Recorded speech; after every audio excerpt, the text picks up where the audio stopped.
प्रभु जी जब मेरे से प्रॉब्लम है तो मुझे बनाया क्यों? निंद्रा देवी कहती है कि श्री कृष्ण को कहती है कि मेरे से विवाह कर लो। निंद्रा देवी कहती है, तो कहते हैं कि मैं तुमसे विवाह नहीं कर सकता। तो कहते हैं फिर आपने मुझे बनाया क्यों? सब लोगों को होता है कि नींद नहीं आनी चाहिए, नींद नहीं आनी चाहिए, तो ये कौन सी बात होगी? तो भगवान कहते हैं कि अच्छा ठीक है, मैं तुम्हें वरदान देता हूँ कि मेरी कथा में तुझे स्थान मिलेगा। जहाँ मेरी कथा होगी, जहाँ मेरा कीर्तन होगा, वहाँ तुझे स्थान मिलेगा। लेकिन किन को? जो मोह माया में फंसे हुए हैं उनको, तो उनके ऊपर तो आ जाएगी। तो और क्या हुआ? ये आलसी में तो वही फंसेगा।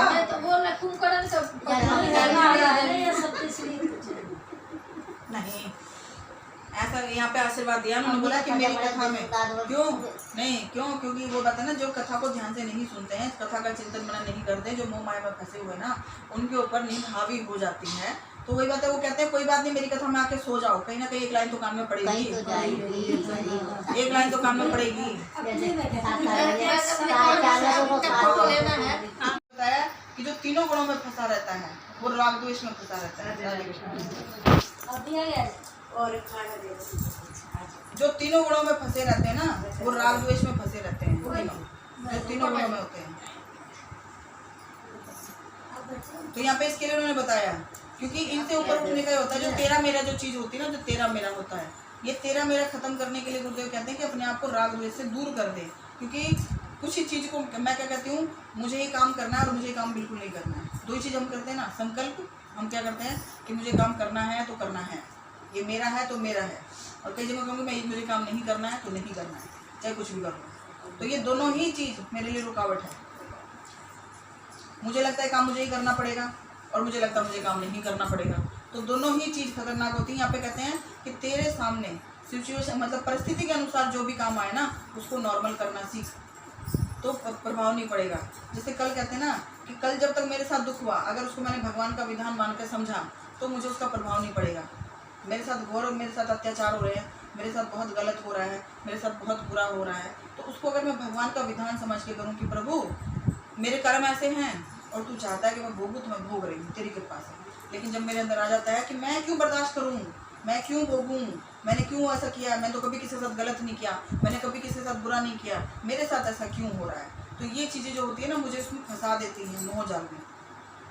जब मेरे अंदर ये सवाल आता है, क्योंकि आप ही बताइए, जानवरों के साथ इतना कुछ होता है, गधे के साथ इतना बोझ उठाया जाता है, गधा कभी बोलता है कि मेरे को क्यों, मुझे क्यों मेरे से इतना काम करवाया जा रहा है? बैल बोलता है मेरे से इतना काम क्यों करवाया जा रहा है? एक इंसान ऐसा है जिसके अंदर ये चीज़ें बोलने का सब डाला गया है। लेकिन वही होता है ना, दूसरे के साथ जब कुछ करेगा तो उसको दूसरे का दुख दिखता नहीं है, अपना थोड़ा सा भी बहुत ज़्यादा दिखता है उसको। तो यहाँ पे गुरुदेव एक चीज़ सिखाते हैं, अपने लिए बोलना नहीं है, दूसरे के लिए चुप रहना नहीं है।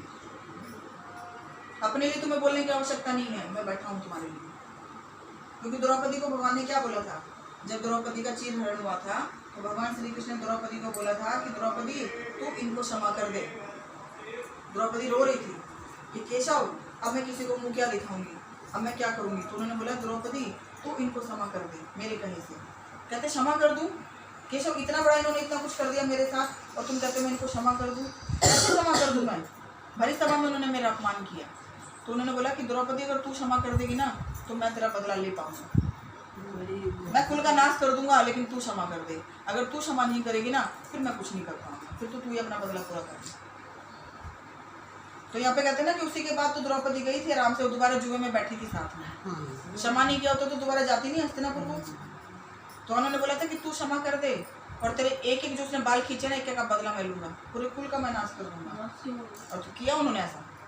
एक स्त्री का अपमान जो हुआ ना, लेकिन मेन है कि अगर मेरे साथ गलत हुआ, मैंने ही बदले में बोल दिया, मैंने ही बदले में गालियाँ दे दी, उल्टा सीधा बोल दिया, मैंने मारपीट कर ली, तो भगवान क्या करेंगे? अब यहाँ पे तो होता है मेरे किसी ने मैंने मतलब मेरे बच्चों को किसी ने थप्पड़ मार दिया, ठीक है, आज के ज़माने में क्या होता है, तो मैं जाकर उस बच्चे को 4 थप्पड़ मारूंगी, उसके घर वालों को सुना के आऊँगी,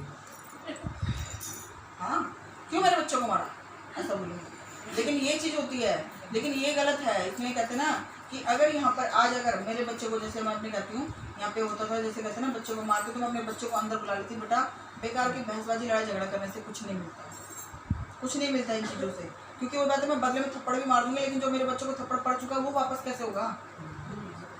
मैंने सुना लूँगी तो उससे क्या होगा?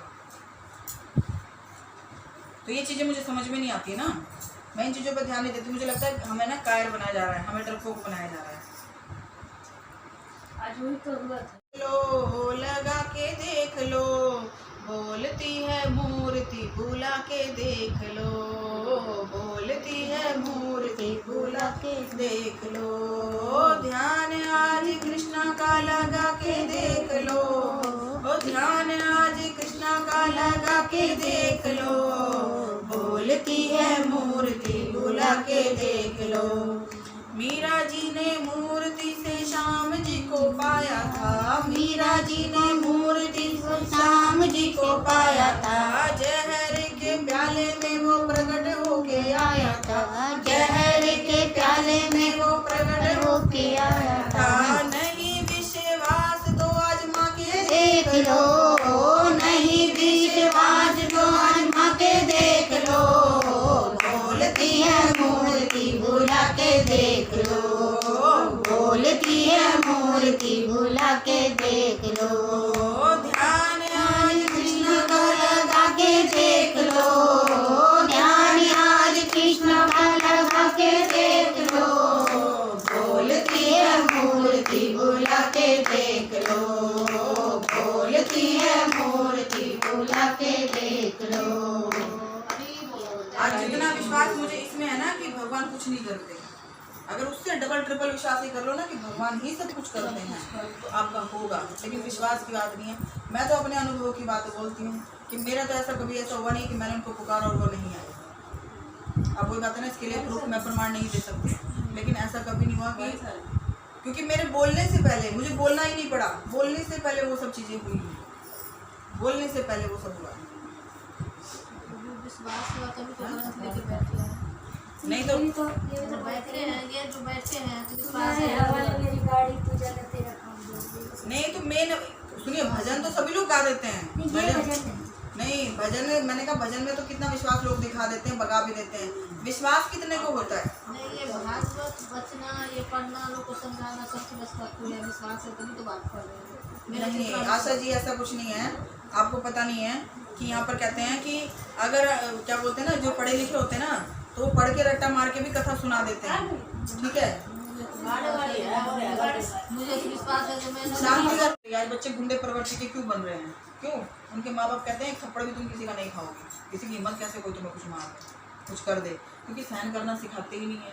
तो यहाँ पे गुरुदेव कहते हैं कि इसके द्वारा कहते हैं राग द्वेष से परे होने के लिए, क्योंकि जब यहाँ पे संसार में मैं और मेरा होता है, जब संसार में मैं और मेरा होता है, या संसार से मैं भागने की कोशिश करती हूँ। कितने लोग होते हैं जो दुखी होकर संसार से भागने की कोशिश करते हैं? मैं तो घर से परेशान होगी, मैं बच्चों से परेशान होगी, मैं घर वालों से परेशान होगी, मैं तो घर चली जाऊँगी। तो या तो जबरदस्ती अपना मानने की कोशिश करते हैं, छोड़ने की कोशिश करते हैं, और ये दोनों ही खतरनाक होते हैं। कहते हैं बहुत ज़्यादा भी नहीं और बहुत कम भी नहीं। ये राग द्वेष के लिए मना करते हैं कि तू राग द्वेष छोड़ दे और तेरे पास जो भी वस्तु है जिम्मेदारी मैं लेता हूँ। उन्होंने बोला उसके बाद तू अपनी चिंता और अपने घर परिवार की चिंता छोड़ दे, उसको तुझे करने की आवश्यकता नहीं, मैं बैठा हूँ। अपने आप को गारंटी ले रहे हैं, उसके बाद भी फिर मुझे होता है अरे भगवान थोड़ी आके सब कुछ करेंगे, तो मुझे ही करना पड़ेगा, भगवान थोड़ी करेंगे। फिर मेरे मन में ये बात आ जाती है और कहती हो क्या विश्वास करो, विश्वास तो मैं करती हूँ, फिर भी करना तो पड़ेगा ना, मैं नहीं करूँगी तो कैसे होगा? कैसा विश्वास है ये विश्वास है। सब नामदेव जी की तरह तो नहीं होते हैं, सब नामदेव जी की तरह तो नहीं होते हैं। अब नामदेव जी के घर में कहते हैं हमारे घर में आग लग जाएगा ना तो हमारे तो हाय हल्ला मचा मचा के हम हार्ट अटैक आ जाए, खुशी हो जाए। नामदेव जी की झोपड़ी में आग लगी, आधी साइड लगी थी। उन्होंने कहा कि प्रभु जी जब आए हो तो पूरा लेके जाओ, जो सामान बचा था वो भी जला दे लो, प्रभु जी आपका मैंने क्या करना है। और सारी झोपड़ी को जला के पेड़ के नीचे बैठ के भजन करने लगे। कह रहे प्रभु मुझे क्या करना था, वो जो था मेरे ऊपर अच्छा छूट गया। अब प्रभु जी कह रहे उसको तो कुछ करेंगे, प्रभु जी विश्वास करके देखो, आज भी होगा और होता है। मेरा खुद का अनुभव है, मैं अपने बता रही हूँ। तो हनुमान जी को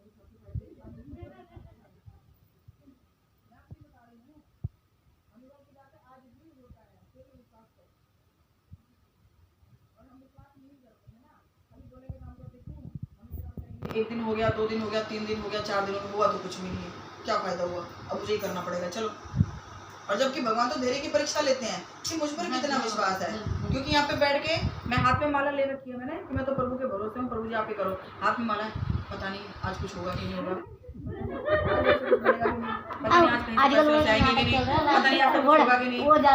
मैं 4 दिन से भजन कर रही हूँ, भगवान ने तो कुछ भी नहीं किया। क्या मैंने भजन किया? क्या मैंने भजन किया? बताइए।